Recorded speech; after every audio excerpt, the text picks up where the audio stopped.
Autism spectrum disorder is a neurodevelopmental disability that involves challenges with social interactions, like eye contact and back and forth conversation, and restricted and repetitive behaviors, like fixated interests and movements, like hand flapping. Individuals with autism have varying communication abilities. Some individuals use spoken language, while others use visual aids and assistive technology. Autism may involve issues with sensory stimulus, like a sensitivity to sound or light. It is important to know that no two people with autism are exactly alike. Imagine that you're in a crowded train car. You are coming home from work, it's super busy, you have your big winter jacket on, it's cold outside, but super hot in the train. Someone is blasting their music without headphones, you're hungry. Imagine that sensory experience, that sensory overload.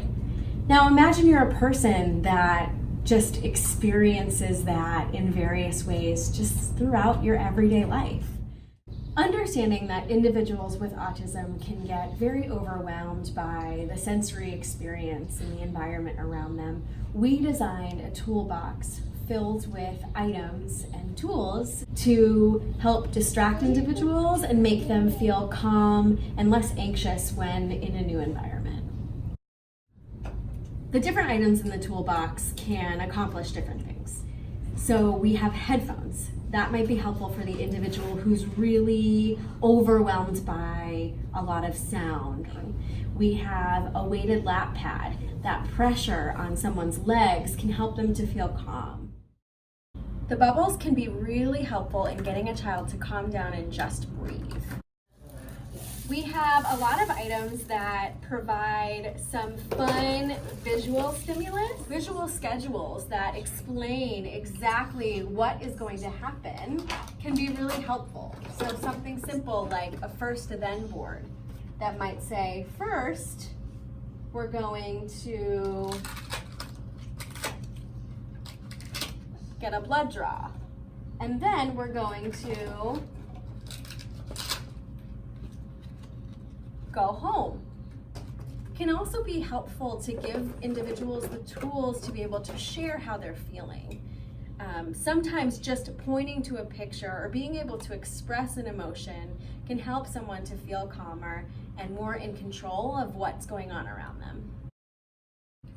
Also, giving individuals an opportunity to make some choices, asking them if there's a particular item that they feel might be helpful to them.